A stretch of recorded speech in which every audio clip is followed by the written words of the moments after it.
Efectividad de la electroterapia. Electroanalgesia con baja y media frecuencia. Hola, buenos días, buenas tardes a todos. Pues damos inicio a nuestro primer webinar de todo corazón y primero que todo les agradezco su participación por esta iniciativa de nuestra sobre seguir aprendiendo de electroterapia. Sabemos que es un evento de recaudación para todos los niños y niñas con discapacidad en México y tanto pues, Rodo y yo que trabajamos en la fundación les agradecemos de donde se estén conectando. Sabemos que los días sábados cuesta un poquito de trabajo sacar tiempo para seguir aprendiendo, pero bueno, qué mejor poder aprender del mejor, del maestro José María, escritor de varios libros. Por cierto, acaba de publicar su último libro de media frecuencia. Está en Amazon. No sé si, maestro, en un ratito les puedo compartir el link por si alguno lo quiere conseguir. Sí, está ahí en Amazon, sí. En Amazon. Y pues, maestro José María, como siempre, en pro de seguir aprendiendo, de seguir enseñando todo lo que desde sus conocimientos ha investigado, experimentado. Pues desde los inicios todos hemos aprendido de él y que este sea un día de mucho provecho. Maestro José María, de verdad, gracias por comprometerse con nosotros, con la causa y lo más importante, por seguir dando un granito de arena para que todos los fisioterapeutas que ya ejercemos o que tenemos la intención de hacerlo, siempre tengamos estas bases y herramientas de alta calidad, pues que solamente usted nos puede enseñar. De verdad, gracias por compartir tanto este sábado como el siguiente con nosotros, compartirnos esta tarde. Y bueno, gracias a todos, chicos. Y bueno, cualquier cosa, recuerden, preguntas al chat. Y maestro Rodo y yo vamos a estar pendientes de cualquier situación. Gracias, maestro. Buenas tardes y bienvenido desde España. Muchas gracias, Silvia. Es un placer. Tú sabes que si me pedís colaborar no hay ningún problema. Aquí estamos para transmitir lo poco que yo, o mucho que yo sepa. Entonces, es un placer estar con todos vosotros y transmitiros lo que yo pueda transmitiros dentro de lo que cabe, ¿no? Que tampoco es demasiado, no es conveniente demasiadas alabanzas. Bueno, pues muchas gracias, Silvia. Bueno, pues vamos a empezar, vamos a ir al grano. Voy a quitar, para no tener problemas, y voy a quitar también esto. Vale, vamos a hablar de... Recording in progress. Muy bien. Vamos a hablar de la efectividad de la electroterapia y nos vamos a centrar también en el tema de electroanalgesia. Silvia me pidió que hablara de electroanalgesia, pero dándole un enfoque como trabajo yo con la electroanalgesia, o como he trabajado con la electroanalgesia, ¿no? ¿Cuál es mi enfoque? Bueno, pues vale, pues voy a transmitir mi enfoque. Primero vamos a hablar un poco de la efectividad de la electroterapia. A ver, ahora.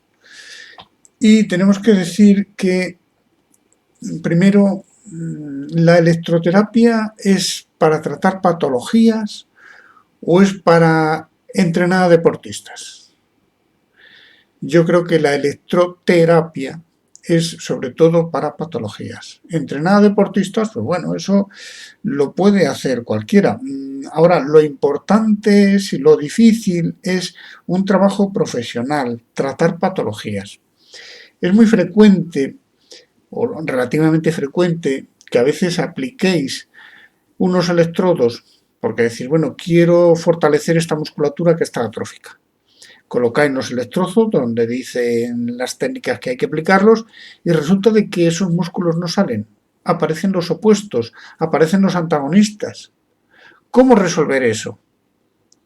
Con un deportista no va a ocurrir, pero con un paciente de verdad, donde hay una atrofia de verdad, sí puede ocurrir y ocurre con cierta frecuencia y hay que saber cómo resolverlo. Y ahí es donde está la electroterapia, no aplicar una electroestimulación a un deportista. Cuando tenga problemas el deportista también lo tratamos. Pero la cuestión está en que es muy importante dominar la electroterapia para tratar patologías. ¿Es efectiva? Pues hombre, antes habría que preguntarse, ¿domino yo la técnica de la electroterapia? ¿Entiendo los parámetros con los que estoy trabajando? ¿Conozco bien los efectos biológicos que esto va a producir en el paciente? ¿Conozco los límites energéticos? Porque si me paso, le puedo quemar.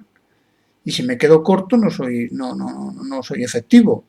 ¿Conozco bien esos límites? ¿Sé dosificar bien la terapia en concreto que estoy aplicando?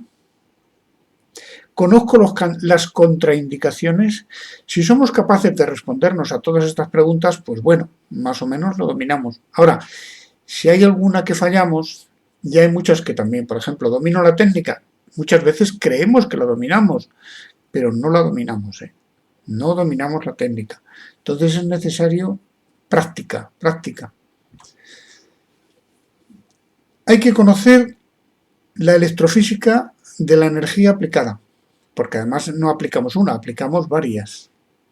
Hay que practicar la técnica hasta dominarla. Es lo que nos da horas de vuelo. Hay que conocer bien los efectos biológicos. Hay que saber cuáles son las respuestas fisiológicas y las fisiopatológicas, porque hay procesos en los que hay respuestas que son fisiopatológicas. Y también hay que diferenciar parámetros como, por ejemplo, qué es la potencia y qué es la dosis, que son diferentes. No es lo mismo. Entonces, muchas veces mezclamos conceptos y mezclamos parámetros y confundimos. Y hay que tener cuidado con eso también. De lo leído, yo os recomiendo que hay que aprenderlo bien. Hay que aprenderlo, no leerlo, hay que aprenderlo. Hay que ponerlo en cuarentena y hay que probarlo. Nosotros mismos o vosotros mismos tenéis que probarlo, a ver si es cierto o no es cierto. Hay que hacer un análisis crítico y de la prueba se demostrará si es cierto, no es cierto, y también se aprenderán muchas cosas. Probando se aprenderán muchas cosas. Y se llegan a conclusiones propias. Y hacemos matices en la técnica. Esto es lo que he hecho yo durante toda la vida. Yo desde jovencito tenía la ventaja que incluso antes de estudiar fisioterapia ya sabía cuestiones de física y cuestiones de electricidad y de electrónica. Entonces, cuando yo escuchaba ciertas cuestiones, yo decía, uy, eso me suena bien, eso es raro, me estás mezclando conceptos, te estás equivocando, eso puede ser, no puede ser, y yo lo probaba. Y he aprendido muchísimo así. Así es como realmente se aprende. Entonces yo os recomiendo que todo lo que lo leáis, incluso lo que ya escribo yo, ponerlo en cuarentena. Hablando del aporte energético que hacemos al organismo, la electroterapia siempre aporta energía al organismo y la aporta de diferentes formas. Unas veces con calor, otras veces con luz, otras veces con electricidad, otras veces con campos magnéticos. Entonces la aplicamos de distinta forma y habría que preguntarse, ¿siempre es necesario aplicar energía? No siempre. A veces hay que robar energía y hay que aplicar frío. No siempre. Entonces eso requiere valorar. ¿Causa daño el exceso energético? Sí que lo causa. El exceso energético provoca daños en los pacientes y llegan a producir quemaduras de ultrasonidos, quemaduras de la galvánica. Hay que tener cuidado y hay que saber cómo manejar esos parámetros y dónde están los límites. Cada técnica posee sus propios límites. Si se aplican correctamente, pues es eficaz y no hay ningún problema. Ahora, si aplicamos algo así, entre comillas, a ver qué ocurre, en la mayoría de las aplicaciones no serán eficaces, serán fallidas. Y claro, procede la pregunta, ¿cuántas de estas aplicaciones que no se dominan bien, que no se conocen, que aplicamos, bueno, hay que aplicar algo ahí, pues es que le aplico un tensu o algo ahí? No, esas muchas serán fallidas, la mayoría. Hay que saber lo que estamos haciendo. Si dominamos los fisioterapeutas las técnicas de electroterapia, ¿las dominamos? ¿Estamos seguros que las dominamos? Entonces, cuando las dominemos, trabajaremos bien y conseguiremos eficacia en los tratamientos. ¿Disponemos de herramientas adecuadas? Pues bueno, unas son mejor, otras son peores, unas son profesionales, otras no son profesionales. ¿Y por qué muchas veces no se dispone de una herramienta adecuada? Pues porque a veces muchos de los electroestimuladores que estamos usando, cuando los sometemos a análisis, vemos que no cumplen, que tienen unas ondas muy raras, que no cumplen los parámetros adecuados. Se necesita material profesional, material adecuado, material profesional, porque hay muchos de esos que son, yo los llamo juguetitos, pero bueno, no vamos a hacer campaña en contra de nadie, ¿no? Pero hay muchos aparatos por ahí portátiles que no cumplen con unos parámetros mínimos y no van a ser eficaces. Entonces, hay que trabajar con aparatos profesionales, buenos, adecuados. ¿Se puede autoaplicar un paciente la electroterapia? Hombre, si el objetivo es vender aparatos portátiles, pues bueno, pues muy bien. Pues a vender aparatos portátiles y que se los autoapliquen. Ahora, la cuestión es la siguiente. La electroterapia es una de las técnicas más complicadas de la fisioterapia. Es una de las partes de la fisioterapia más complejas. Y si a los fisioterapeutas les cuesta mucho dominar el tema, ¿qué pasará con los pacientes? Se lo aplicarán, como dicen los folletos, que a veces los folletos tienen sus cuestiones extrañas. A veces funcionará, otras veces no funcionará. Yo creo que esto es mejor dejarlo en manos de profesionales y que los profesionales se preparen bien. Vamos a poner ejemplos de eficiencia. En una parálisis periférica, por ejemplo. En una parálisis periférica, el problema que hay es que no se están tratando adecuadamente. Si se domina la técnica, es muy eficaz y el tratamiento es necesario. ¿Cuántos fisios saben encontrar el triángulo de utilidad terapéutica? ¿Cuántos saben cómo evitar la respuesta de la musculatura sana de la zona y conseguir selectivamente que respondan los denervados? ¿Se tratan las parálisis con un TENS? Pues es que con un TENS no se pueden tratar, porque cuando hay una parálisis periférica, la respuesta a tiempos cortos desaparece. Entonces un TENS no tiene tiempos largos, es imposible. Si se utiliza un TENS, bueno, pues será para otra cosa, pero no es un tratamiento adecuado. ¿Se saben hacer las curvas ITAT? ¿Se saben interpretar?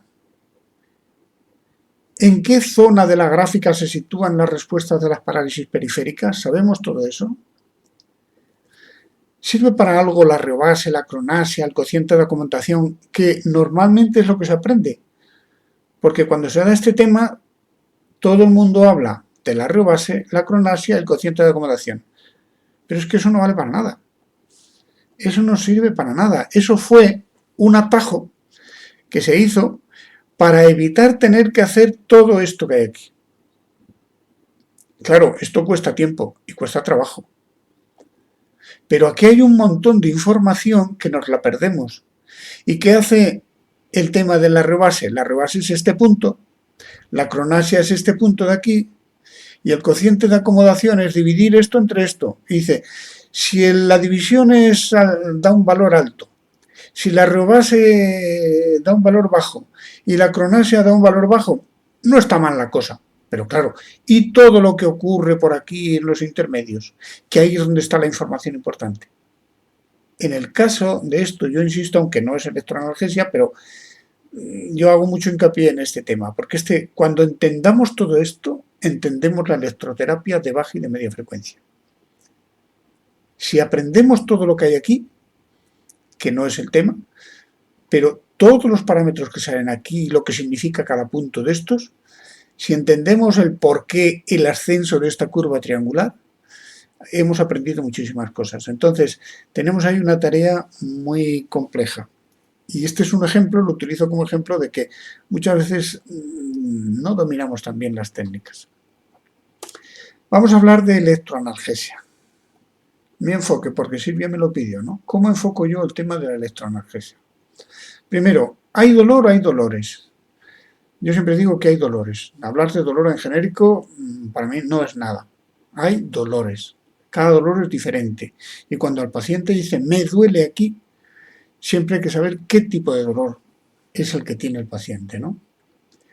porque sirve para algo a un fisioterapeuta un dolor en el hombro, en la rodilla, en el pie, en la zona lumbar.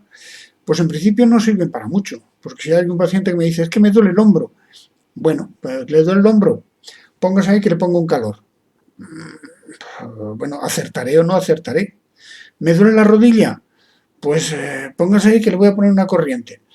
Pero no, yo tengo que saber qué tendón del hombro, si es la cápsula, si es un músculo, si es una tendinitis, si es una entesitis en el punto de inserción, si hay una rotura de un tendón, si es una rotura de un ligamento, tengo que saber eso.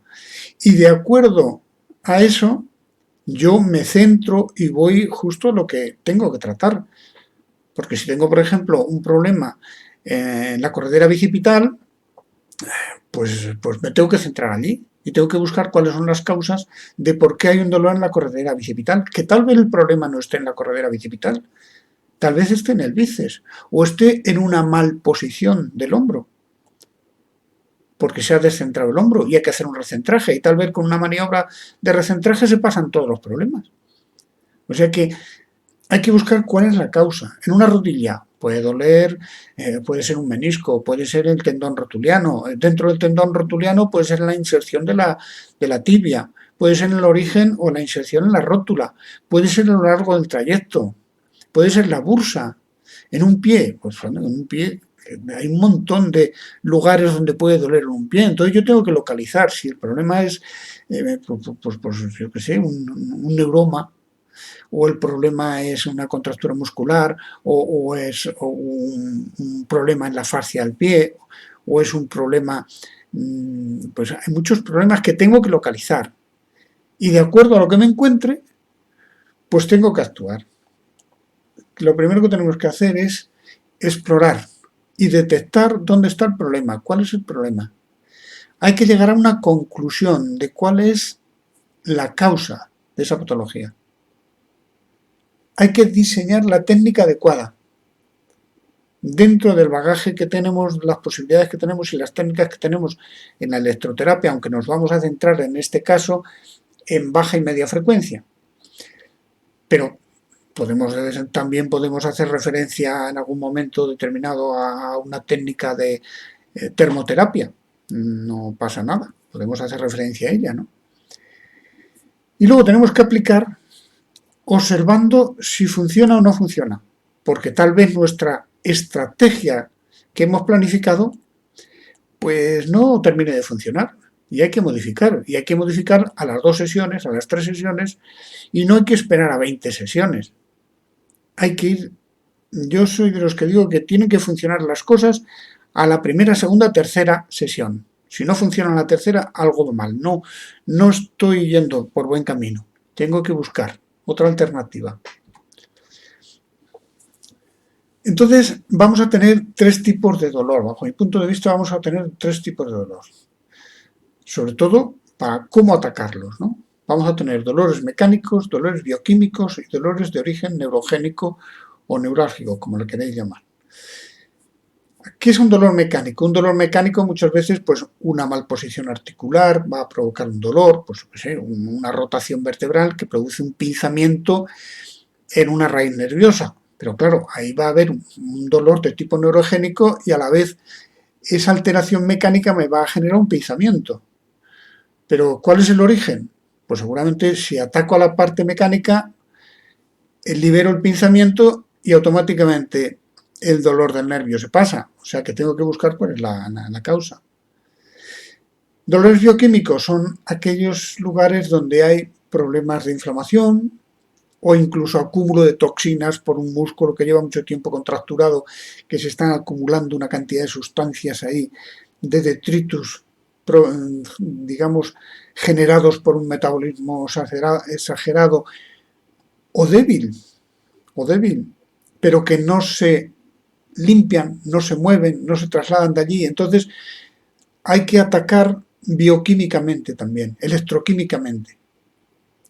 Entonces, dolores mecánicos, pues una contractura muscular puede generar un dolor mecánico, porque un músculo contracturado termina generando una tendinitis o una entesitis. Un músculo contracturado termina generando dentro de él un montón de toxinas. Ya tenemos alteraciones de tipo bioquímico. Un músculo contracturado puede generar una compresión nerviosa y ya tenemos un dolor de origen neurogénico. Entonces nosotros tenemos que explorar y valorar y ver qué ocurre. Y luego también muy importante, ¿el proceso es agudo o el proceso es crónico? Hay que diferenciarlo porque la estrategia es diferente si estamos ante un caso agudo o si estamos ante un caso crónico.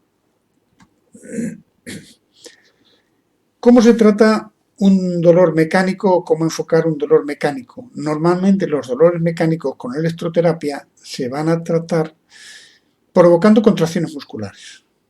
O, bueno, tendríamos que entrar ahí ya en maniobras manuales de tipo osteopatía, donde si vemos, o no tiene por qué ser de tipo osteopatía, bueno, o maniobras, por ejemplo, recolocar el hombro, por ejemplo. Pues muchas veces vemos que los hombros están fuera de su sitio. La articulación glenumeral, decimos, esto hay que recentrarlo, hay que hacer maniobras de recentraje, que yo hago maniobras de recentraje a la vez que aplico electroterapia también. Entonces se puede hacer, mezclar la electroterapia con terapias manuales.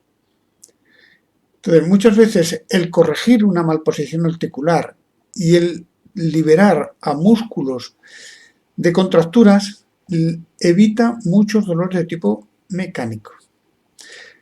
Los de origen bioquímico normalmente se van a utilizar corrientes que producen cambios electroquímicos dentro del paciente. Y los dolores de origen neurogénico, pues normalmente son daño a los nervios, problemas en los nervios, que hay que liberarlos siempre que se pueda, o si es un problema, por ejemplo, un proceso inflamatorio que afecta a un nervio, también va a generar un problema de este tipo. No siempre tienen que ser problemas de pinzamientos. Los tres en la práctica se van a mezclar. Y cuando hagamos exploraciones nos vamos a dar cuenta de que los tres se van a mezclar. Y entonces tenemos que marcar una estrategia y decir, bueno, ¿por dónde ataco primero? Primero a la parte mecánica, primero a la parte bioquímica, primero a la parte neurogénica. Vamos a ver como algunos ejemplos, ¿no? ¿Cómo podríamos enfocar? Por ejemplo, un cuello. Vamos a suponer que tenemos un esguince de cuello. Primero, nos viene un cuello. Proceso agudo, proceso crónico. Hay que diferenciarlo. Porque un proceso agudo hay que tratarlo con cuidadito. Porque todavía está en actitud de defensa. Y si nos pasamos, el cuello puede estar inestable y hacemos daño. Posible que todavía venga con el collarín. Si ya es un proceso crónico, bueno, ya el cuello es más estable y ya podemos hacer ciertas maniobras y ciertos tratamientos. ¿Es estable o no es estable? Hay que valorarlo, ¿eh? ¿Hay compromisos discales? ¿Hay compresión radicular? Todo eso hay que averiguarlo, porque tal vez no depende tanto de la electroterapia, tal vez dependa más de una tracción manual suave o depende, hay que valorar. A mí el tema de las tracciones a mí me gusta mucho porque son muy eficaces, pero hay que saber hacerlas, claro. Una tracción puede ser mucho más eficaz y tal vez no proceda a empezar a aplicar electroterapia. ¿Hay riesgo de respuesta vagal? Cuando un paciente está hipersensible en el cuello, cuando nos viene con problemas, a veces hacer maniobras y manipulaciones no adecuadas o poner una electroterapia o unos ultrasonidos donde no se debe, puede desencadenar una respuesta vagal. Y una respuesta vagal es muy desagradable. Os vais a asustar mucho, porque el paciente se marea, se siente incómodo, le dan vértigos, tarda en pasársele, vais a tragar saliva, vamos, por un tubo. Y os vais a decir, tierra, trágame. ¿Qué he hecho yo aquí, no? Entonces, hay que tener mucho cuidado con los cuellos, sobre todo si están en proceso agudo. ¿Está indicada la electroterapia? Pues yo diría que en los cuellos, por experiencia propia, sobre todo cuando era joven, me lanzaba más y por lanzarme cometía errores. Y entonces yo me he dado cuenta de que la electroterapia del trapecio para arriba, si es calor, muy bien. Ahora, meter media frecuencia, meter baja frecuencia, meter un TENS por ahí, yo lo haría con cuidado, no lo haría alegremente. ¿Qué es magnetoterapia? Pues muy bien. Pero ciertas corrientes yo me cuidaría mucho. Ahora, en el trapecio va muy bien, del trapecio para abajo va muy bien, pero podéis estar estimulando los senos carotídeos y desencadenar una reacción vagal. Entonces, hay que tener mucho cuidado. Vamos a ver una tendinitis. Hay que hacer pruebas biomecánicas y hay que palpar. Hay que tratar de encontrar las causas. Hay que ir al músculo correspondiente o al grupo muscular correspondiente que puede afectar ahí. Hay que ver si hay malposiciones vertebrales. Hay que ver si el problema está en la inserción. Si el problema está en la unión del tendón con el músculo. Si es un desgarro del tendón. Hay que ver qué es lo que hay ahí. Porque tal vez la electroterapia no sea una electroterapia de alivio del dolor, sino simplemente hay que quitar tensión al músculo y favorecer la regeneración o permitir la regeneración en la entesitis. Hay que ver qué hay ahí, porque una tendinitis no es me duele un tendón. Hay que ver dónde está el problema dentro del tendón. Y según lo que encontremos, enfocar el tratamiento. Unas veces será para regeneración, otras veces será para analgesia y a veces no es conveniente quitar el síntoma del dolor, porque si quitamos el síntoma del dolor, el paciente queda desprotegido y se hace más daño. A veces hay que dejarlo. Y hay que decirle al paciente, no, déjalo que te duela, porque es que si no, no vas a tener cuidado, no vas a tener el mecanismo de defensa y te vas a hacer daño. Eso es muy habitual en el tema del deporte. Un disco, una discitis lumbar, por ejemplo. Hay que también hacer exploraciones y tratar de averiguar a qué nivel está. Si es una discitis de verdad o no es una discitis de verdad. Y hay maniobras para explorar si de verdad tenemos un problema en un disco o no es un problema en un disco. Simplemente con hacer una flexión dorsal y ver si el paciente le duele cuando baja o le duele cuando sube. Si le duele cuando baja, el problema es uno. Y si le duele cuando sube, el problema es otro. Entonces, y hay que ver si hay un pinzamiento. Si no hay un pinzamiento, ¿cómo sube? Porque también le decimos a flexión, tócate los pies, que haga una flexión del tronco, que se toque los pies. Y depende, le decimos arriba, depende de cómo suba, vamos a averiguar qué problema es. Porque si sube tranquilamente, ahora, si sube haciendo flexión de rodillas y apoyándose en los muslos, amigo, ahí hay otras cuestiones. Puede ser un problema de una listesis y no ser un problema de un disco. Todo eso hay que averiguarlo. Y si tenemos un problema de una discitis, tenemos que intentar llegar al disco. ¿Y cómo se llega al disco? Pues normalmente con técnicas como puede ser la onda corta, la radioterapia en determinadas colocaciones, y utilizaremos sobre todo, si queremos llegar con baja y media frecuencia, con corriente de baja y media frecuencia, la media frecuencia, que es la que penetra más, porque la baja no penetra tanto. Y hay que priorizar, pues eso, la técnica que mejor vaya, y empezar con una. A veces pues hay que empezar con el calor, para relajar, para quitar contracturas, sobre todo las contracturas hay que quitarlas siempre que se pueda. Y las contracturas van a generar muchos dolores. Y si quitamos contracturas, estamos atacando a lo que sería la causa mecánica del dolor. Una ciatalgia, un problema de un ciático que está pinzado. ¿Dónde está pinzado? En el agujero de conjunción, antes del agujero de conjunción, después del agujero de conjunción, porque ha habido una rotura muscular y esa rotura muscular está muy cerca del nervio y ha afectado al nervio y está en la zona desmielinizada. Tenemos un compromiso en una de las escotaduras por donde pasa el nervio. Hay que localizar dónde está el problema. Y tal vez, quitando ciertas contracturas, hemos hecho una terapia neurogénica de tal manera que liberamos al nervio. Le damos recorrido. Atacamos al tema también de causas mecánicas. ¿Por qué hay una compresión en determinado lugar? Pues una contractura seguramente que lo provoca, o una malposición vertebral. Aquí, claro, nos entraríamos un poco también en el tema de la osteopatía, pero estamos hablando de electroterapia. Hay que plantearse siempre la liberación de la compresión, buscar dónde está, ir a la liberación. Muchas veces la Las técnicas de tracción lumbar, en este caso, van muy bien, pero hay que saber hacerlas, ¿eh? No todas van bien. También, por ejemplo, metiéndonos un poco en el tema de las tracciones, suele ocurrir que a veces se le hace una tracción a un paciente, una tracción lumbar, y el paciente dice, ay, qué bien me va esto. Oiga, se me ha ido el hormigueo de la pierna y se me ha ido el dolor de la pierna. No me duele el nervio ahora. Muy bien. Pero resulta de que acaba la tracción, le decimos levántese y en ese momento el paciente siente un dolor muy intenso. Y nos asustamos y ya no se lo volvemos a aplicar. Lo que suele ocurrir es que en el momento de volver a incorporarse, si había una hernia discal, en ese momento la hernia la comprimimos y le pinza al paciente. Y nos asustamos, porque no lo entendemos. Lo primero que hay que hacer es decirle al paciente, a ver, despacito, levántese muy lento, yo le voy a ayudar. Evitar en todo lo posible que haga grandes contracciones musculares para aumentar la presión intradiscal, para evitar que la hernia pince. Y si le duele, avisarle y decirle, no se preocupe, que es normal, porque la hernia seguramente ha salido y la ha vuelto a comprimir, pero no pasa nada. Mañana le va a doler un poquito menos.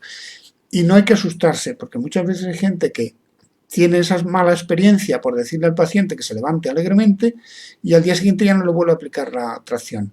Entonces hay que saber un poco el porqué de las cosas.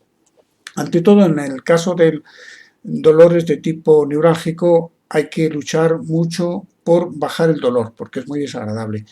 Y ahí hay que diseñar normalmente una estrategia empezando por bajar el dolor y suele ir muy bien las corrientes de media frecuencia, las interferenciales. Yo lo estoy llamando media frecuencia en general, pero seguramente la mayoría vais a entenderlo mejor por interferenciales. Concentrándonos en baja y media frecuencia.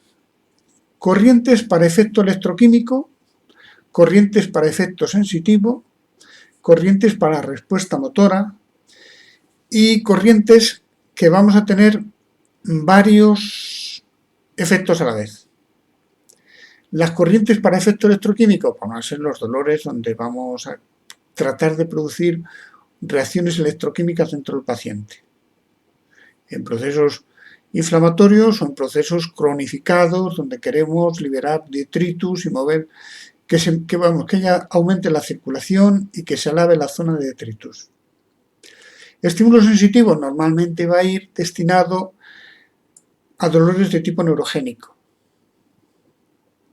a adormecer los nervios, a que los nervios no transmitan tanto dolor.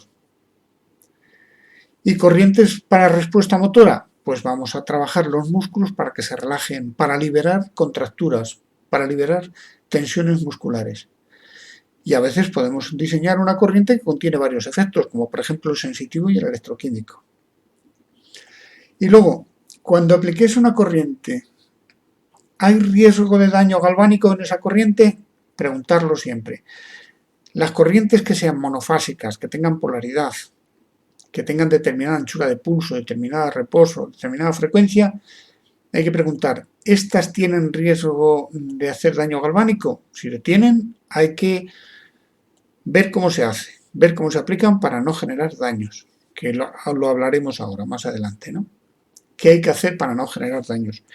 ¿No tienen efecto galvánico? Pues bueno, pues trabajamos con más tranquilidad. La media frecuencia no tiene efectos galvánicos y las de estímulo sensitivo que suele haber en los TENS, en los ENS, de estas de alto voltaje, normalmente tampoco tienen, si son bifásicas, tampoco tienen efecto galvánico. ¿Cómo se provoca el efecto electroquímico dentro del organismo? Vamos a tener la galvánica normal o la galvánica pulsada. La galvánica normal, pues todo el mundo la conocéis, es la corriente galvánica. La galvánica pulsada es una corriente formada por pulsos cuadrados que quieren ser cuadrados muy juntos, que suelen tener 7000, 8000, alrededor de los 8000 hercios andan, pero que tienen un componente galvánico muy alto, cerca del 90-95% de efecto galvánico. Vamos a tener corrientes monofásicas con componente galvánico, que ahora detallaremos. Las monofásicas todas tienen componente galvánico, pero unas mucho, otras poco. Pero podemos diseñar nosotros el componente galvánico que queremos. Las diadinámicas tienen mucho efecto galvánico, unas más que otras. Por ejemplo, la difásica fija tiene un 66% de componente galvánico. La monofásica fija tiene un 33% de componente galvánico. Cortos periodos, por ejemplo, tienen un 50%. Largos periodos tienen algo menos de un 50%. No es difícil de calcular, pero bueno, ya tenemos el grupo de corrientes para atacar con efectos electroquímicos, pero también sensitivos, porque las monofásicas con componente galvánico también son sensitivos. Cuando trabajemos con efecto electroquímico, lo primero que tenemos que hacer es medir el electrodo activo, el pequeño, el que se va a utilizar como activo. Midiendo el electrodo, midiendo la zona que está en contacto con el paciente, sabemos la zona de tratamiento. Es muy importante saber eso. Hay que subir la intensidad hasta el límite considerado como bueno, con una galvánica pura. Con una galvánica pura. ¿Y cuál es ese límite? Se recomienda que esté entre 0,1 y 0,2 miliamperios centímetro cuadrado. Cuando no se tiene confianza en el aparato o no se domina, mejor 0,1. Cuando ya tenemos confianza con el aparato o vemos cómo podemos llegar a 0,15 o 0,2. Pero recomendable empezar por 0,1. Pulsadas con componente galvánico, hay que tener cuidado con ellas. Que no superen esta dosis de 0,1 miliamperios por centímetro cuadrado en su componente galvánico. Porque la altura de los pulsos puede tener más intensidad, que de hecho es lo que miden las máquinas. Las máquinas lo que miden es la intensidad del pulso, no la intensidad eficaz, no la intensidad que formaría el componente galvánico. Nosotros podemos tener una máquina que nos dice, estás aplicando tantos miliamperios, pero no son los miliamperios del componente galvánico, son los miliamperios de los pulsos, de cada pulso, que es lo que se llama la intensidad de pico o de pulso.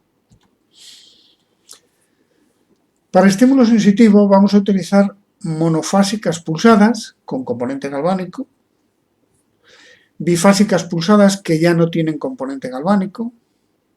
Vamos a utilizar corrientes de alto voltaje. Las de alto voltaje, que yo ahí no me gusta hablar de las corrientes TENS, porque es que las corrientes TENS no están en los TENS solamente, están en otros aparatos. Corrientes de alto voltaje se caracterizan porque los pulsos son muy estrechitos, de muy poca anchura y muy altos. Para conseguir mucha eficacia tienen que subir tanto, que realmente los primeros aparatos estaban hechos a base de subir el voltaje y no importaba la intensidad. Porque si se sube mucho el voltaje con pulsos muy estrechitos, se produce un efecto sensitivo y motor bastante intenso, pero no es peligroso. Entonces todas estas corrientes con pulsos muy estrechitos, hay que elevar el mando mucho, ¿no? Hay que girar mucho el mando para subir lo que llamamos intensidad, pero realmente lo que estamos subiendo es el voltaje. Entonces esas son de alto voltaje. Y luego tenemos las de media frecuencia, moduladas y sin modular. Si las modulamos, estamos utilizando frecuencias en la banda de baja frecuencia. Y si no las modulamos, estamos utilizando directamente la portadora, que la portadora es muy analgésica. No despreciéis la portadora es más analgésica que las modulaciones. ¿Funciona el efecto puerta o el efecto endorfínico? Yo creo que el efecto puerta sí, pero depende. Y el efecto endorfínico no creo yo en él, personalmente no creo en él. Luego hablaremos con un poquito más de detalle, ¿no? Frecuencias para estímulo sensitivo. Yo aquí no me gusta mucho hablar de frecuencias. Podemos decir que, bueno, menores de 70, de 60, de 50 hercios para casos crónicos, mayores de 70 hercios hasta 100, hasta 150 o 250, depende del aparato, para casos agudos. O al revés, unos dicen una manera, otros dicen... Yo creo que no va el tema por ahí. no depende tanto del valor de la frecuencia. Depende más del tipo de estímulo sensitivo y de la localización de los electrodos. Yo sugiero que hagáis una prueba. Tenéis un electroestimulador profesional que permita lo siguiente. Hacer una prueba para aplicaros siempre una corriente de 100 hercios. Y ajustáis 0,1 milisegundos de pulso, 9,9 de reposo, que nos da un periodo de 10 milisegundos, 100 hercios. Y luego la probáis con 0,5, 9,5. Y luego se prueba con 1 y con 9, con 2 y con 8, con 3 y con 7. Se puede probar también con 4 y con 6 o con 5 y con 5. Vais a notar que no tienen nada que ver el estímulo de una corriente con el estímulo de otra. Es totalmente diferente. Y el efecto de 0,19 con 9, o si queréis 0,110 por defecto, es totalmente diferente a poner 2,8. Totalmente distinto. Y ahí es donde está la clave de la analgesia. Ahí es donde están los secretos de la electroanalgesia. Una corriente como por ejemplo la de Traver 2,5, que tiene, bueno, no me voy a adelantar, que luego la vamos a utilizar como ejemplo y no quiero dar valores ahora. Entonces, esa corriente tiene un efecto terapéutico totalmente distinto a trabajar con 0,5, 9,5. Entonces, ahí es donde están las claves. No depende tanto de la frecuencia. Yo uso mucho frecuencias de 80 hercios, 100 hercios, no le doy mucha importancia que haya 80, que haya 100. Depende de para qué. Depende de si quiero respetar el periodo refractario o no lo quiero respetar, que eso es otra cuestión. Periodo refractario sensitivo y periodo refractario motor. Hay circunstancias donde hay que respetarlo y otras donde no hay que respetarlo, o no importa respetarlo. Hay que saturarlo incluso. Entonces, todo depende de qué parámetros tenga la corriente. Aquí es donde están los secretos de la electroanalgesia. Para respuesta motora, podemos conseguirlo con pulsos monofásicos o bifásicos. Yo puedo ir a una máquina y decir, voy a poner un pulso de 5 milisegundos y un reposo de, por poner 20 milisegundos, 30 milisegundos, 50 milisegundos. Y eso me va a provocar una contracción muscular, pero claro, depende del reposo que ajuste, me va a producir una contracción u otro tipo de contracción. Entonces, puedo hacerlo con pulsos aislados. Puedo decir, voy a poner un pulso de 10 milisegundos y un reposo de 2 segundos. Entonces voy a producir una contracción cada 2 segundos. ¿Eso sirve para algo? Pues sí, sirve para buscar puntos motores, sirve para hacer una curva INT-AT, sirve para tratar parálisis, tiene sus aplicaciones. Pero normalmente las respuestas motoras habitualmente las vamos a conseguir con una contracción mantenida durante unos segundos, seguida de unos segundos de descanso. Contracción durante unos segundos y unos segundos de descanso. Eso es lo que se llaman trenes o ráfagas o secuencias para trabajo muscular secuenciado.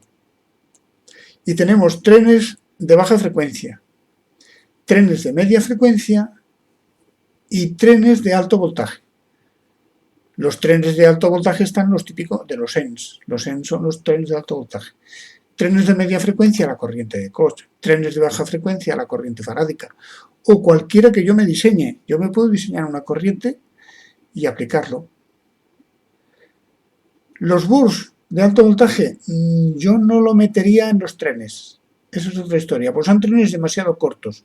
Son trenes que no llegan a los 100 milisegundos. Entonces no metería las ráfagas o los bursts de alto voltaje en los trenes. Vamos al componente galvánico, que esto es muy importante para evitar que los pacientes salgan agredidos por la galvánica o quemados. La galvánica pura tiene un efecto galvánico del 100%. La galvánica pulsada típica, de la que se habla habitualmente como galvánica pulsada, puede tener un efecto galvánico de cerca de 100%, 90, 90 y tantos, 80 y tantos, depende del fabricante y de la máquina. Lo ideal sería medirlo. Aquí vamos a poner un ejemplo de una corriente de Traver. 2 milisegundos de pulso, 5 milisegundos de reposo, que es una monofásica con una frecuencia fija.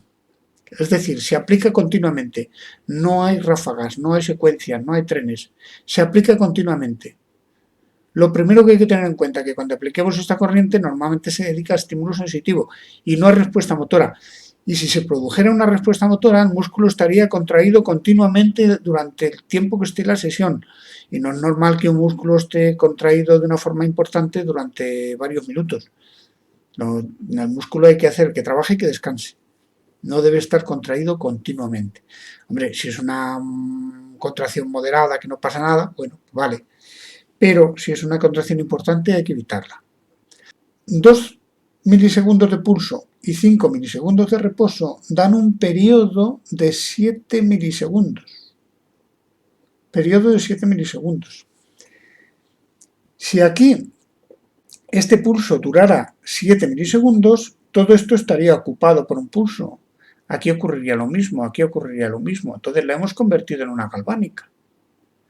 Entonces, si el pulso durara 7 milisegundos, tenemos una galvánica, con el 100% del efecto galvánico. Pero no tiene 7 milisegundos de pulso, tiene 2.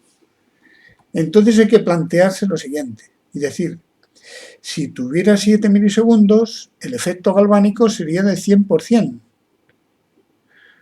Como tiene 2 milisegundos, el efecto galvánico será de X%. Componente galvánico. ¿Cuál es el componente galvánico de esta corriente? Os toca trabajar a vosotros. ¿Cuál es el componente galvánico de la corriente de Traver? Echar mano de un lápiz, bolígrafo, papel, una calculadora. Hay que hacer el cálculo y espero respuestas. Maestro, en el chat te han estado poniendo que 28.57%. Más, pero quiero más respuestas. ¿Hay alguien que le dé un valor distinto a ese?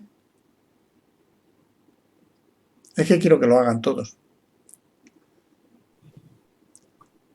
De igual manera, a mí me salió 28.57. El 28,5, ¿no? Bueno, pues el 28,5% de componente galvánico tiene esa corriente. Luego, la intensidad que marque la máquina cuando se aplica esta corriente, el 28,5% de esa intensidad es la que realmente puede quemar.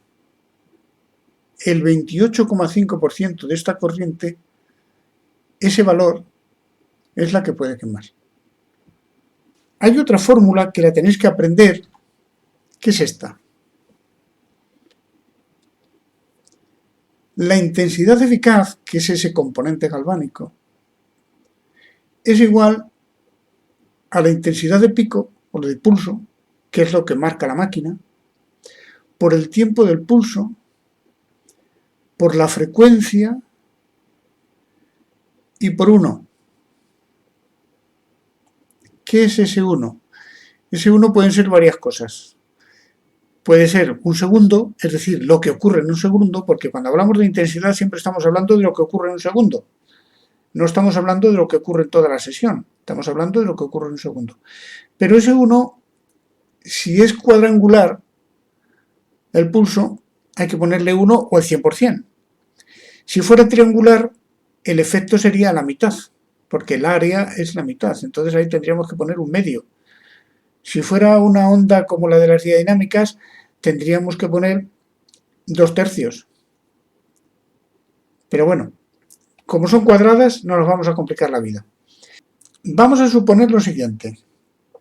Tenemos una corriente de Traver aplicada. Y la máquina está indicando que están pasando por un electrodo, están pasando, pues, yo qué sé, 25 miliamperios. Luego nos está indicando intensidad de pico 25 miliamperios. Tomar nota. Intensidad de pulso de pico 25 miliamperios. Estamos con la corriente de Traver.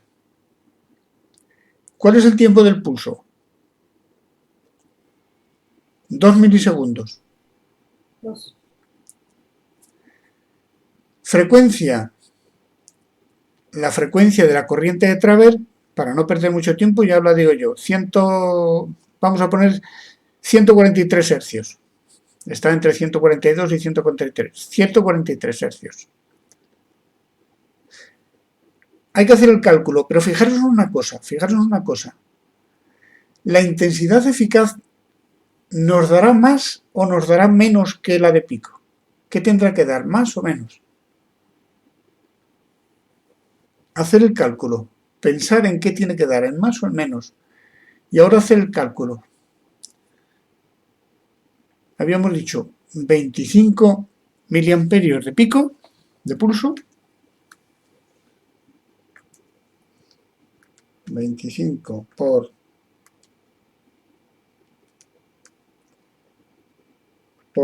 143 igual.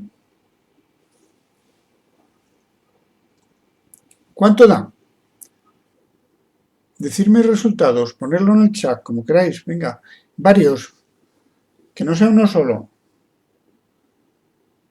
Esta fórmula luego la vamos a utilizar en otras técnicas. ¿Qué resultado habéis obtenido? Maestro, ponen acá en el chat 7.1. Vale, por ahí vamos bien. ¿Pero alguien le da más? ¿Alguien le da más de 25? Bueno, la clave está en que hay un error muy habitual y es que en el tiempo del pulso se suelen poner un 2 y no hay que poner un 2, hay que poner 0,002 para que salga bien el cálculo. Sí, 7,15 es el cálculo que yo he obtenido. Entonces, 7,15 miliamperios es el valor que realmente produciría el daño galvánico o la quemadura. Los 25, como tal, no. Lo que realmente produciría el efecto de quemadura galvánica serían los 7,5. O perdón, los 7,15. Entonces, esos 7,15 hay que preguntarse ahora. ¿Me estoy pasando o no me estoy pasando? Vamos a suponer que lo estamos aplicando sobre un electrodo que tiene 60 centímetros cuadrados. La pregunta es, si el electrodo tiene 60 centímetros cuadrados, si aplicara una galvánica, el máximo que debo aplicar son 6 miliamperios. Y el efecto galvánico de esta corriente es de 7,15. Luego me he pasado. Y si me he pasado, tengo que bajar. Esos 25 hay que bajarlos hasta que ese 7,15 se nos quede en 6. Esta es la clave para no provocar quemaduras en los pacientes. Y esta es la clave para perderle miedo a las corrientes. Porque hay muchos compañeros que cuando usan ese tipo de corrientes y salen con un paciente que ha quedado muy irritado o la piel muy alterada o incluso quemadura, pues ya no vuelven a utilizarla. Entonces, esta es la clave.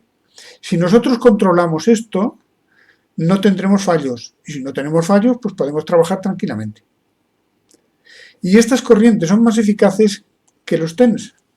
Estas corrientes con pulsos de 1 milisegundo, 2 milisegundos, 3 milisegundos, son muy eficaces. Y si juntamos el efecto electroquímico con el efecto de estímulo sensitivo, son muy eficaces. Se producen unos grandes efectos de vasodilatación, de aumento de riego, de aumento del trofismo. Y es muy importante eso en ciertas patologías. Vamos a poner el siguiente ejemplo, mirad. Vamos a suponer que yo quiero saber cuál es la intensidad de pico que tengo que alcanzar para no superar determinado efecto galvánico. Porque claro, en la fórmula de arriba yo tengo que averiguar cuál es la intensidad eficaz. Y parto de la intensidad de pico, que es la que me indica la máquina, parto de un tiempo de pulso, parto de un tiempo de reposo, perdón, de una frecuencia. Pero a veces lo que yo quiero es saber cuál es la intensidad que me tiene que indicar la máquina para no pasarme de cierto valor. El ejemplo que hemos puesto antes. Decimos, yo he puesto un electrodo de 6 para 6 miliamperios, es decir, de 60 centímetros cuadrados. Y el efecto galvánico no debe de pasar de 6 miliamperios. Pues entonces simplemente es trabajar con esta ecuación y decir, yo ahora necesito averiguar la intensidad de pico, porque sé la eficaz. Simplemente lo que hago, dejo en este término y esto lo paso al otro. Entonces, paso al primer término el tiempo del pulso y la frecuencia y se me queda en el segundo tiempo la intensidad de pico. Y entonces la pregunta sería, vamos a hacer otro cálculo. ¿Hasta dónde puedo elevar la intensidad en una máquina, en un estimulador, que me está indicando la intensidad de pico? ¿Hasta dónde puedo subir la intensidad de pico, que la tengo aquí, sabiendo que no puedo pasar de efecto galvánico de 8 miliamperios? Tomar nota de los datos. El efecto galvánico no puede pasar de 8 miliamperios, porque tengo un electrodo de 80 centímetros cuadrados, y 0,1 por 80 me da 8. Que el tiempo del pulso va a ser de 2 milisegundos, y la frecuencia va a ser de 100 hercios. Entonces, tiempo de pulso tiene que ir en segundos. 2, que sería 0,002. Ir haciéndolo. ¿Hasta dónde puede subir la intensidad de la máquina sin correr riesgos de quemadura? ¿Ya tenéis resultados? Puesto ya en el chat 40 miliamperios. 40 miliamperios. 40 miliamperios. Pero tal vez la cuestión es, el límite máximo está en 40. Tal vez cuando vaya por 30 o por 30 y algo, el paciente no me lo tolere y tenga que parar. Y he tenido que parar antes de llegar a 40. Ahora, la cuestión es, si no llego a 40, tranquilo, no pasa nada. Si paso de 40, puede empezar a pasar. Esto es muy importante. Para trabajar con baja frecuencia, con corrientes que tienen efecto galvánico, es muy importante dominar esto. Es muy importante. Aquí está la clave de trabajar bien con la baja frecuencia y no provocar agresiones a los pacientes. Pero bueno, es que esto a mí me gusta insistir mucho en la parte práctica porque es donde realmente se aprende. Vamos a ver una corriente que sale, es una frecuencia fija de un TENS monofásico. Quiero que veáis una cosa. Un TENS monofásico. Intensidad de pico. La máquina pues a lo mejor está indicando 65 miliamperios. ¿Eso es mucho? ¿Eso es poco? Pues bueno, hay que hacer cálculos. Estamos aplicando 80 hercios de frecuencia. Y el tiempo de pulso es de 100 microsegundos. 100 microsegundos. Pulsos cuadrados de 100 microsegundos. ¿Cuál será la intensidad eficaz de esa corriente? Intensidad de pico, 65. Tiempo de pulso, 100 microsegundos. Es decir, serían 0,3 ceros y un 1. Y luego multiplicado por 80 hercios. ¿Cuál es esa intensidad eficaz?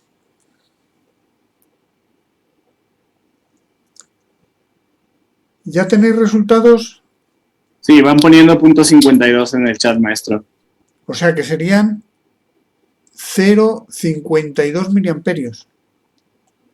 0,52 miliamperios de efecto galvánico. ¿Creéis que 0,52 miliamperios de efecto galvánico realmente van a producir daño en el paciente? Si ponemos un electrodo de 30 centímetros cuadrados, como mucho serían 3 miliamperios. Pero claro, 30 centímetros cuadrados ya es un electrodo bastante pequeño. Entonces, o sea que es muy difícil quemar con las corrientes de los TENS. Es lo que quería que vierais. Las corrientes de los TENS o de los ENS, aunque sean monofásicas, es muy difícil, no tienen suficiente componente galvánico. Podéis trabajar con toda tranquilidad con esas corrientes, aunque tengan efecto galvánico. Ahí no hay peligro, no hay riesgo. Y si los pulsos fueran triangulares, menos todavía, la mitad. La mitad. Bueno, vamos a ver una cuestión interesante. Nosotros estamos hablando de pulsos cuadrados, de pulsos triangulares, pero cuando lo aplicamos a los pacientes tienen una cosa que se llama la impedancia. Y la impedancia deforma las ondas. Y ahí tenéis un caso, un ejemplo, donde tenemos la onda de voltaje y la onda de intensidad. En corriente constante, la onda de intensidad se mantiene cuadrada, pero la otra se deforma. Y eso influye también en la potencia. Si nosotros hacemos una aplicación con unos parámetros semejantes de una a la otra, digamos que en potencia hemos aplicado al paciente 0,41 en corriente constante. Ahora nos vamos a voltaje constante, vemos que se deforman las ondas de voltaje, se deforman también las de intensidad y al paciente le hemos aplicado 0,27 vatios, menos potencia en voltaje constante. Entonces, el voltaje constante y la corriente constante tienen su importancia también cuando se aplica. Cuando haya componente galvánico, siempre usar corriente constante. Cuando no haya componente galvánico, se puede utilizar voltaje constante o corriente constante. Da lo mismo. Pero claro, en corriente constante se aplica como un poco más de energía, se le aplica más energía al paciente, multiplicando la intensidad por el voltaje. Pero en corriente constante siempre cuando haya efecto galvánico, nunca trabajéis en voltaje constante. ¿Sirve pegar electrodos y subir los miliamperios? Pues yo diría que no sirve de mucho. Primero, hay que estudiar bien la localización de los electrodos cuando queremos producir analgesia. Hay que buscar el trayecto nervioso si queremos implicar los nervios, si queremos hacer atacar al nervio. Hombre, si es para una contracción muscular, hay que buscar puntos motores, pero siempre un estímulo sensitivo para reducir la hipersensibilidad del nervio, reducir la conductividad del nervio, hay que buscar los trayectos nerviosos. Hay que comprimir el electrodo. Uno de los problemas que tiene lo típico de poner electrodos adhesivos y subir la intensidad es que, claro, la piel tiende a expandirse y el tejido celular subcutáneo tiende a expandirse y alejarse del punto donde está realmente el problema. Y una de las cosas que yo he descubierto es que hay que empujar al electrodo, hay que acercar el electrodo al punto concreto. Si no lo acercamos, perdemos eficacia. Y una manera muy buena pues es, o después del adhesivo, poner cinchas que lo compriman, pero claro, si ponemos el adhesivo para quitarnos el trabajo de la cincha y luego hay que poner una cincha encima, pues de poco nos sirve. No ahorramos tiempo, ¿no? Pero es que si lo aplicamos así, no sirve para mucho. Hay que empujar al electrodo, hay que introducir el electrodo. Y yo os recomiendo que hagáis aplicaciones manuales, porque la aplicación manual tiene la ventaja de que no se coloca el electrodo y se deja ahí 10 minutos, un cuarto de hora. Si yo hago un tratamiento para reducir la tensión que tiene un trapecio, con una mano estoy palpando y con la otra estoy aplicando, empujo, me acerco a un punto gatillo, me acerco a un punto motor, me acerco donde yo quiera y le aplico la corriente que quiera. Y cuando yo note que ha reducido la tensión muscular, digo, ¿para qué seguir más? Tal vez en 2 minutos he conseguido el efecto. ¿Para qué tenerlo aquí 10 minutos? Y hago 2 minutos en un punto, luego otros 2 minutos o 3 minutos en otro, lo que yo necesite y lo que vea que el paciente necesita. Entonces, yo os recomiendo la aplicación manual. Vamos a hablar de la media frecuencia. La media frecuencia está basada en una corriente portadora alterna que si utilizamos entre 2000 y 6000 hercios tiene un efecto sensitivo muy suave, muy penetrante, no es agresiva, no se parece en nada a una corriente de Traver, que la corriente de Traver es muy agresiva, tiene un estímulo sensitivo muy agresivo. Estas no, estas son muy suaves, pero penetran mucho, alcanzan mucha profundidad y dejan a los nervios adormecidos enseguida. Digo la expresión adormecidos, inhibidos, vamos a decirlo, que nos dejan inhibidos, ¿no? ¿Trabajamos con modulaciones? Pues también podemos trabajar con modulaciones, pero las modulaciones es pensar en baja frecuencia. Son muy penetrantes, pero las modulaciones para determinadas cosas en media frecuencia son muy buenas, pero para estímulo sensitivo a mí no me gusta mucho. Yo prefiero irme a la portadora directamente. ¿Barridos de modulación? Pues las interferenciales empezaron haciendo barridos. Entonces son muy frecuentes hacer barridos de modulación en las interferenciales y tienen un efecto analgésico bastante importante. Pero no siempre tienen que trabajar con modulaciones. La mega fue una corriente, es una corriente que se sugirió y es muy interesante, pero tiene sus problemas también, ¿eh? La mega consiste en aplicar 5000 hercios sin parar, continuamente, sin modular. Eso produce una sensación de adormecimiento en la zona, de tal manera que el paciente pierde el estímulo sensitivo, deja de sentir la corriente. Hay que elevar la intensidad de nuevo para recuperarlo, hay que volver a elevarla y llega un momento en que incluso nos quedamos sin intensidad. Eso va a dejar la zona, eso va muy bien, por ejemplo, en dolores de estos difíciles de tratar, un neuroenoma, por ejemplo, amputados. Yo lo aplicaba en los amputados y va bastante bien, en el sentido de que un neuroenoma de un amputado, le aplicas esto, le deja, ¡ay, qué bien!, ¿no? Siempre me ha dejado de doler. Pero ¿qué ocurre?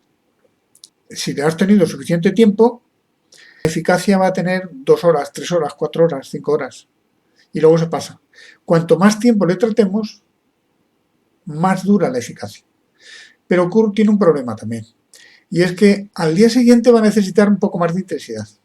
Al tercer día va a necesitar un poco más de... Y llega un momento que nos quedamos, que le aplicamos toda la intensidad que tiene el aparato y llega un momento que ya se nos queda pobre esta corriente. Pero utilizada no así intensivamente, sino utilizada momentáneamente, es muy interesante. No tenemos por qué utilizar los 5000, podemos utilizar los 4000 perfectamente. A mí me gusta más usar los 4000 o incluso un poco menos porque tienen más efecto sensitivo. Cuanto menos sea la frecuencia, más estímulo sensitivo. Si pasamos de 6000, el estímulo sensitivo es muy suave y enseguida se pierde. ¿Qué intensidad aplicar? Que esto es una de las cuestiones muy importantes. ¿Cuántos miliamperios aplicamos con la media frecuencia? Pues no hay valor. Hay que subir la intensidad hasta que consigamos un efecto. Una vez que tengamos el objetivo, ahí nos quedamos. No es necesario fijarnos en el valor de intensidad, salvo que estemos a tope de la máquina y estemos al máximo y no conseguimos efectos. Decimos, algo está fallando aquí. O el paciente tiene la sensibilidad alterada, o no le llega la corriente, o hay un fallo en un cable. Entonces, algo raro extraño pasa. Pero si el paciente empieza diciendo que lo siente y nos quedamos sin intensidad, no le vamos a quemar, no va a haber problemas.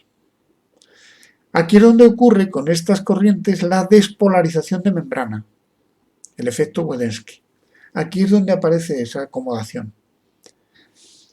Y si la sesión la tenemos durante bastante tiempo, pues dura mucho el efecto.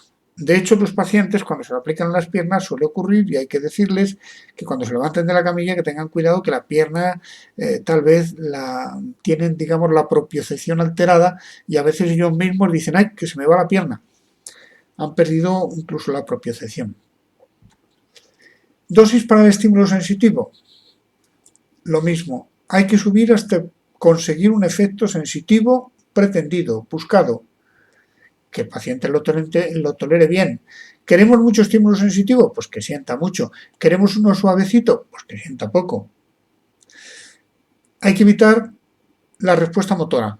Para la respuesta motora, para evitarla, pues hay que huir de los puntos motores, a veces hay que modificar la colocación de los electrodos, hay que evitar la manera y la forma de o no subir mucho la intensidad o cambiar de parámetros para que ahí es donde habría que poner tiempos de pulso muy cortitos para evitar la respuesta motora. Hay que buscar la forma de evitar la respuesta motora. No superar la dosis de la galvánica y el efecto o componente galvánico, en caso de que tengan componente galvánico y se trabaje con pulsos largos. Ahí sí que hay que tener cuidado. Cuando hay efecto galvánico, tenemos que aplicar lo que hemos hecho antes. Hay que tener cuidado con el riesgo de quemaduras, sobre todo cuando el efecto galvánico es importante y dependiendo de la intensidad y el tamaño de los electrodos.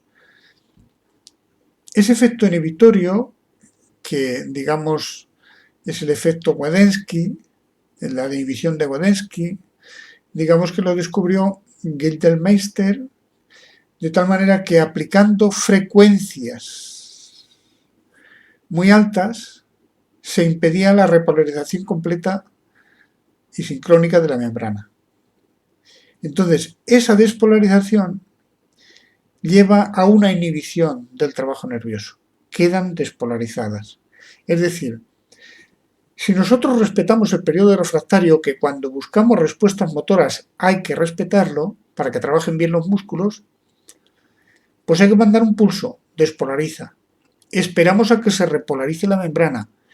Cuando esté repolarizada, mandamos el siguiente, despolariza. Esperamos lo suficiente. Va el tercero, despolariza. Y ese tiempo de espera es el periodo refractario y hay que respetarlo, sobre todo en las respuestas motoras hay que respetarlo.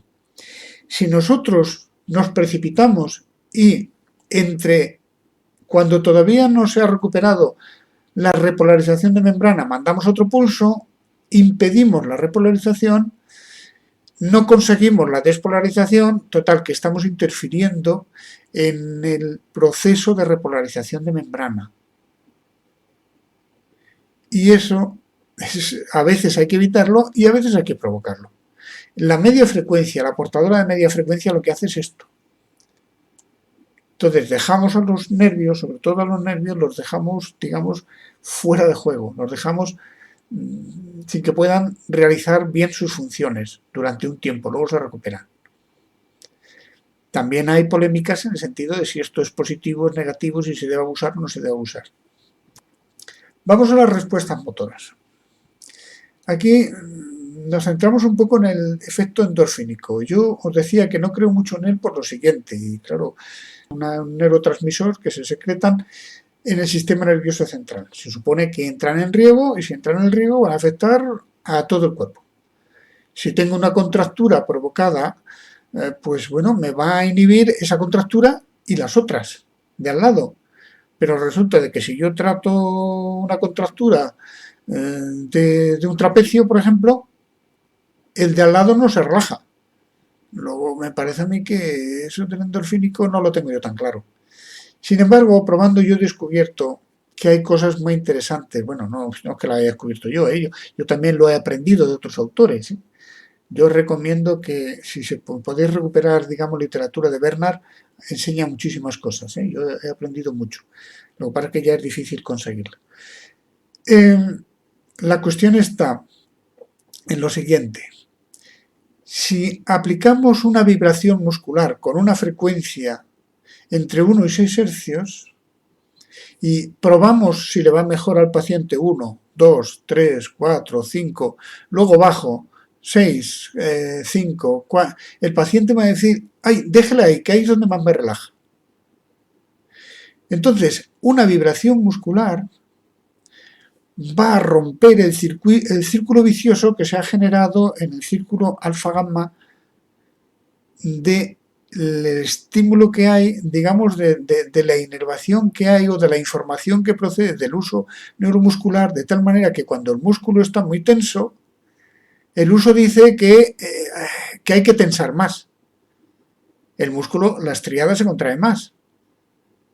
Cuanto más se contrae, el uso dice que hay que volver a contraer más, entra en un círculo vicioso. Ese círculo vicioso hay que romperlo y se rompe con una vibración muscular.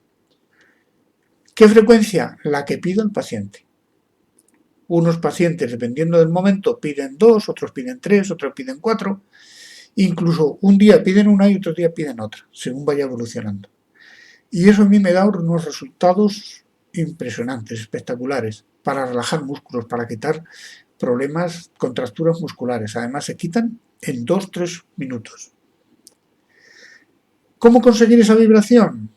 Pues lo podemos hacer con pulsos de baja frecuencia. Puedo decir, bueno, pues quiero una frecuencia de 2 hercios. Pues pongo un pulso de 10 milisegundos y un reposo de 500 milisegundos. Ya tengo 2 hercios. Lo puedo hacer con modulaciones de media frecuencia. Las modulaciones de media frecuencia, sobre todo las modulaciones cuadradas, las pongo a que modulen en 2 hercios, en 3 hercios, y es el sitio, el lugar más fácil de conseguirlas. Lo puedo hacer con barridos, porque puedo decirle en media frecuencia a las interferenciales, hazme un barrido de 1 a 5 y vuelve de 5 a 1, de 1 a 5 y de 5 a 1. O lo puedo hacer en una frecuencia fija. Lo puedo hacer en el TENS, con los BURS. Hay TENS que tienen una frecuencia fija de 2 hercios en los BURS. Hay otros que me permiten oscilar y moverla. Entonces yo os sugiero que si tenéis un TENS, probéis esto y decir, bueno, voy a probar 1 hercio de TENS, de BURS, 2 hercios de BURS, 3 hercios, 4 hercios. Os daréis cuenta que si pasáis de 6 el paciente ya dice, no, eso ya quítalo, que eso ya me molesta. Bájalo. Entonces, entre 1 y 6 hercios va muy bien la relajación muscular con respuestas motoras vibratorias. Yo creo que trabaja, no es tanto el efecto endorfínico, creo que va mejor por aquí, enfocarlo bajo este punto de vista. Y luego, claro, la intensidad, bueno, mal expresada aquí en este caso, el concepto de intensidad, digamos, la cantidad de contracción, pues esa cantidad de contracción va a depender de nuestro objetivo. Un ejemplo, vamos a suponer que yo quiero provocar una vibración muscular en una sutura del tendón de Aquiles y quiero provocar en el tríceps sural una vibración muscular para estimular que las fibras de colágeno soporten unos ciertos tironcitos suaves como para que el colágeno crezca como debe de crecer. Bueno, pues ahí tengo que provocar unas vibraciones musculares suaves. Tengo que palpar al paciente, tengo que notar cuánto se tensa el tendón y decir, ahí lo dejo. Ahora, vamos a suponer que yo lo que tengo es una contractura muscular importante, pues, yo qué sé, qué músculo, trapecio, que estábamos hablando del trapecio, que están a veces como piedras.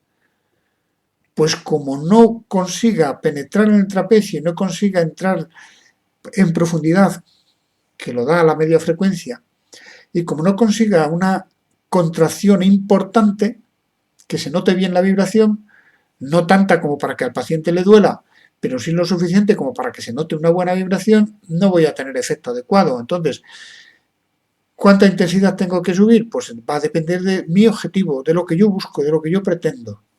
Entonces, a veces habrán vibraciones fuertes y otras veces serán vibraciones muy suaves, dependiendo de nuestro objetivo.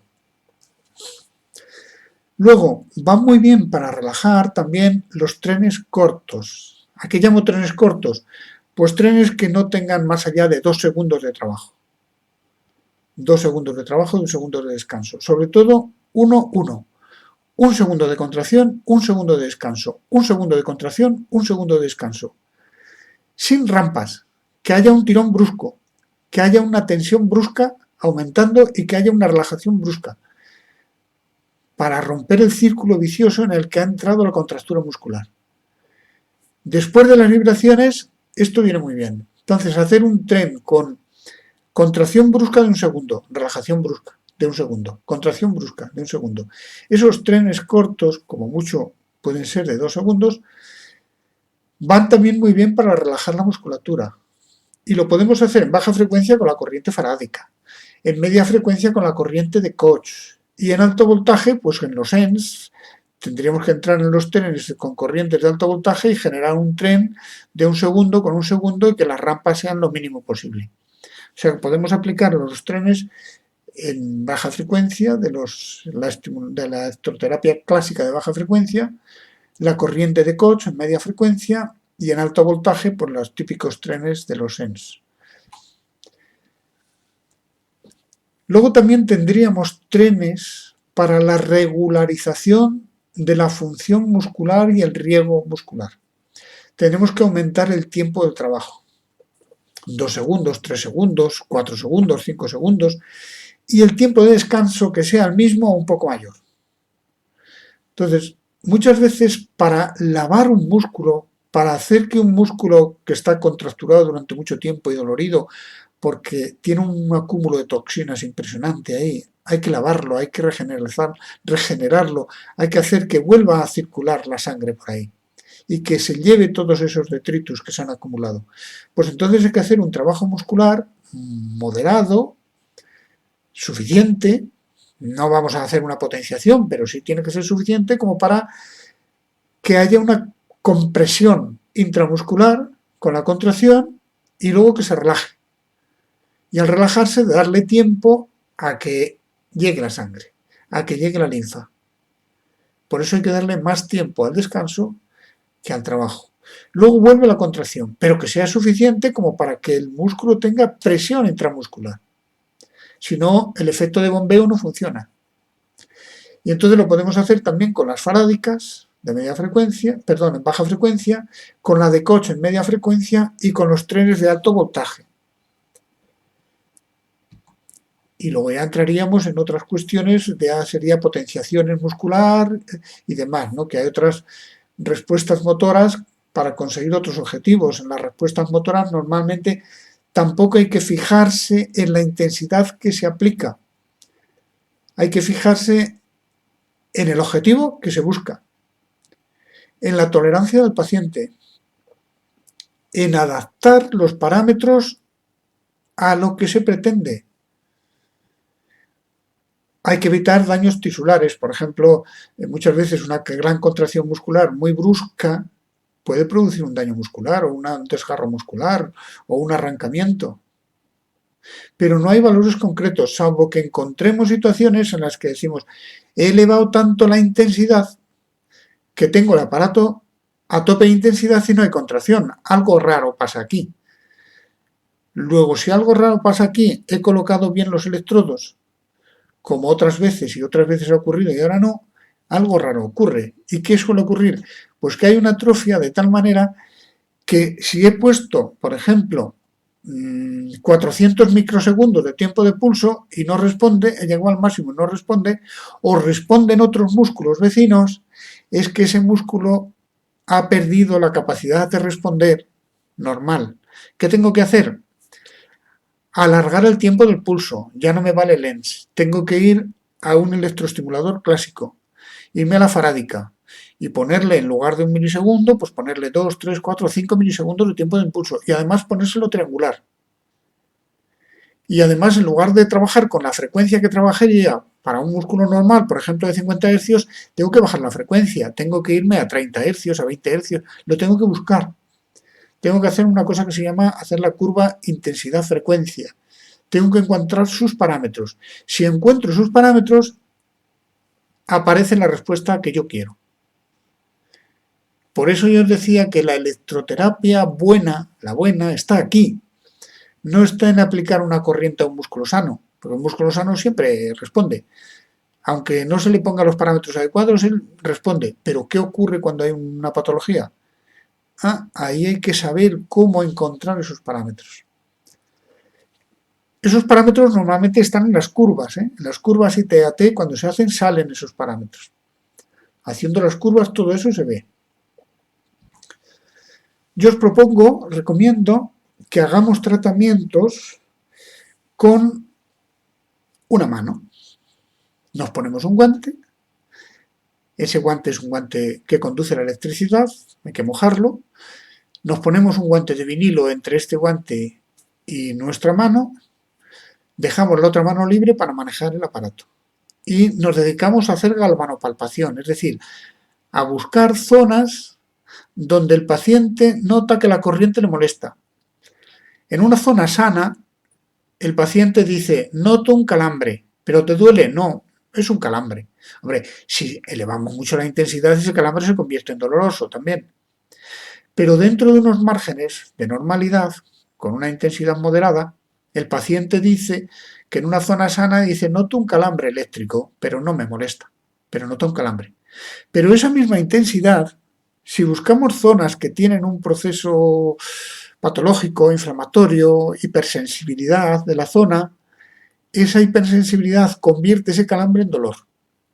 Y el paciente comenta que, ahí me molesta, ahí me duele, ahí me escuece, baja la intensidad, por favor, te pide, ¿no? Y entonces ahí es donde tenemos que actuar nosotros. Con la mano notamos lo que hay, notamos si hay una contractura, notamos si coincide con un espacio intercostal, notamos si hay que seguir el espacio intercostal y el paciente comenta y dice, ay, es que por ahí, si sigues por ahí, me llega hasta... Estamos provocando un estímulo en un nervio que está desmielinizado, que tiene un problema. Dependiendo de lo que encontremos, adaptamos la corriente. Digo, pues voy a producir una vibración muscular.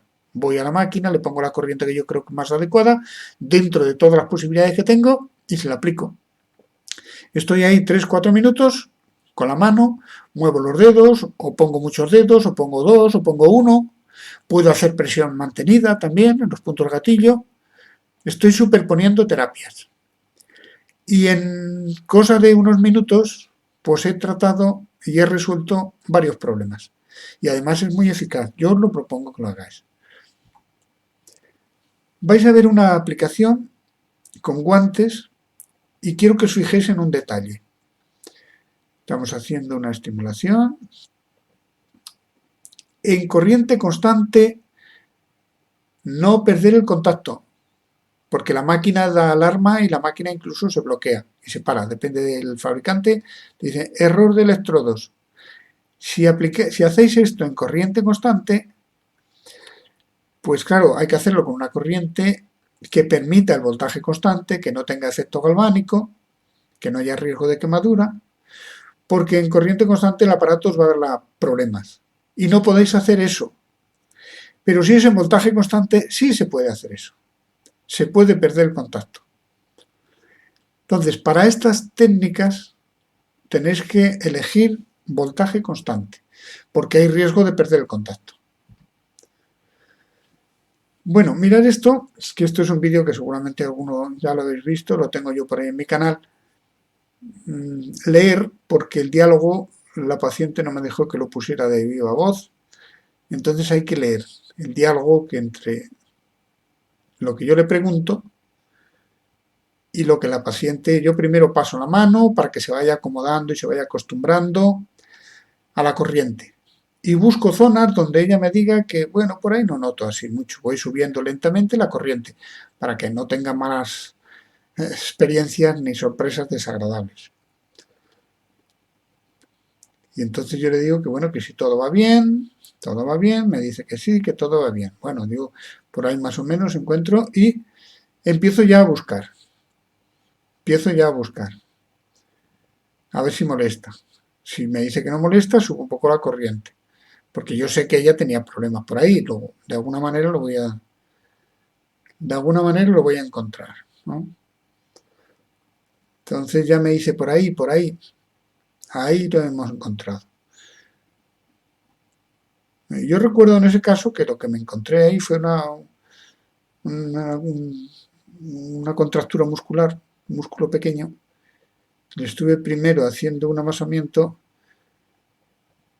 y luego le hice una presión mantenida, subiendo la corriente de portadora a 4000 Hz. No sale aquí la corriente, pero vamos, yo os cuento lo que estaba aplicando.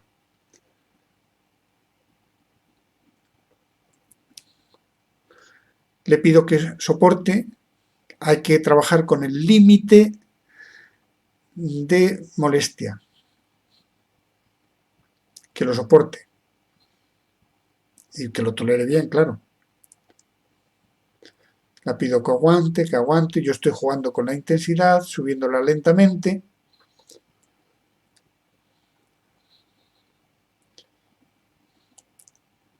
Pregunto si está disminuyendo. Me dice que ha bajado mucho la sensación que tenía, ya no le molesta. Vuelvo a subir la intensidad de nuevo, hago 2 o 3 intentos, ya no se le refleja en la axila. Ese dolor referido que ya tenía en la axila se pasa. Y cuando yo noto que esa contractura debajo de los dedos se me ha ido, pues ya digo, bueno, aquí ya resuelto, vamos a otra cosa, vamos a seguir buscando.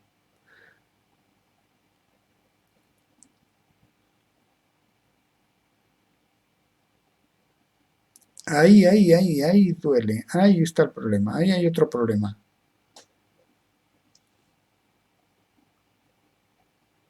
Mantengo, subo la intensidad, yo ahí había otra contractura, también le bajaba hasta la mano. Entonces, esos puntos que dan dolores referidos, pues hay que irlos tratando, hay que ir eliminando esos puntos, que esos son orígenes de muchas molestias. Y eso en un hombro luego queda muy aliviado, queda muy suelto. Los pacientes salen diciendo, ¡ay, qué a gusto me he quedado! ¡Qué alivio! ¡Qué carga me has quitado de encima! Esa sensación de quitar varias contracturas, de aliviar, es muy importante. Entre otras cosas porque el paciente, si es privado, te paga más a gusto. Eso es importante tenerlo en cuenta. Y no se emplea demasiado tiempo. ¿Que podríamos estar haciendo otra terapia a la vez? Sí, pero es que si le dejamos un TENS puesto y no resolvemos nada, ¿para qué nos sirve?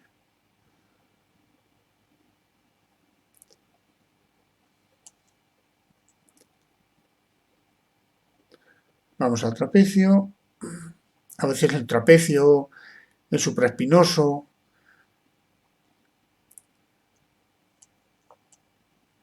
Se buscan más zonas. A ver si en la zona lumbar.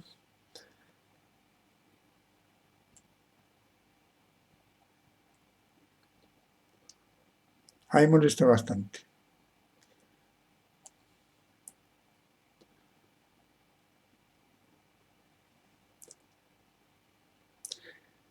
Y aquí, dependiendo de lo que nos vayamos encontrando, vamos adaptando la corriente. Dice que lo siente raro, es decir, la sensibilidad se ha alterado.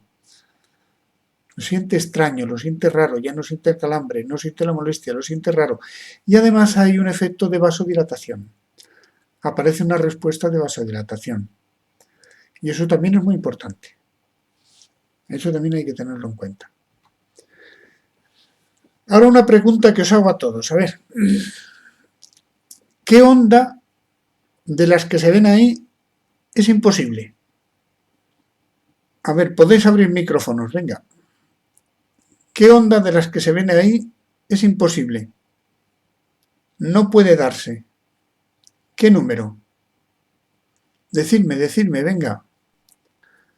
Sí, ya está libre el micrófono para que puedan abrirlo. En el chat han puesto la 6. Alguien que me responda, venga. ¿Qué onda es imposible? La 6. La 6. ¿Alguien dice otra? La 3. La 3 sí es posible. La 6 la dejamos ahí en la reserva. ¿Alguien dice alguna más? La 5. ¿Habéis dicho la 5? Sí, la 5. La 5 en baja frecuencia es imposible. En media sí es posible. En media frecuencia es posible. En baja es imposible. ¿Alguien diría alguna otra más? ¿La 7? La 7 es posible. Y además es muy frecuente verla. La 6 es imposible. ¿Por qué? A ver, decidme por qué. ¿Por qué creéis que la 6 no se puede dar? Porque en su reposo retrocede. Exactamente. Porque la CISA es la línea del tiempo y el tiempo continuamente está avanzando. Y claro, no puede volver para atrás. Tendría que o bajar recta Recording stopped. o bajar con una cierta inclinación. Entonces, esto es imposible, no podemos retroceder en el tiempo. Sin embargo, la he puesto porque es que en alguna ocasión alguien ha dicho que existe. Pero bueno, son cuestiones que están ahí, que yo quería que os dierais cuenta de que, claro, hay que tener cuidado con lo que se dice y con lo que se dibuja. Esta es imposible, siempre o baja recta o, como mucho, que tenga inclinación a la derecha, como le ocurre a la 7. Pero vamos, por ejemplo, la 4, esa sí es lógica, pero esta no. Esta no, porque vuelve para atrás en el tiempo y eso es imposible. Bueno, pues yo os recomiendo que practiquéis, y siempre lo digo, para aprender, practicar con vosotros mismos, coger un electroestimulador y practicar en vosotros mismos o en vuestros compañeros. Hay un libro de prácticas de electroterapia, que lo podéis por ahí conseguir en Amazon, y es muy interesante, os lo recomiendo, para aprender electroterapia, para probar todas esas cosas que yo os decía, probar, experimentar. Y este es el libro que decía Silvia, que acabo de publicar también, que está en Amazon, que es Electroterapia de media frecuencia en fisioterapia. Bueno, es ahí. Además propongo yo un poco como creo que debería ser un electroestimulador actual o con visos de futuro para aprovechar la media frecuencia al máximo posible. Bueno, al máximo posible bajo mi punto de vista, que tal vez venga otra persona que diga que hay cosas que mejorar. Pero bueno, ahí está, yo os aporto lo que he podido, ¿no? Y gracias por vuestra atención. Y si queréis hacer ahora alguna pregunta, alguna cuestión, pues aquí me tenéis.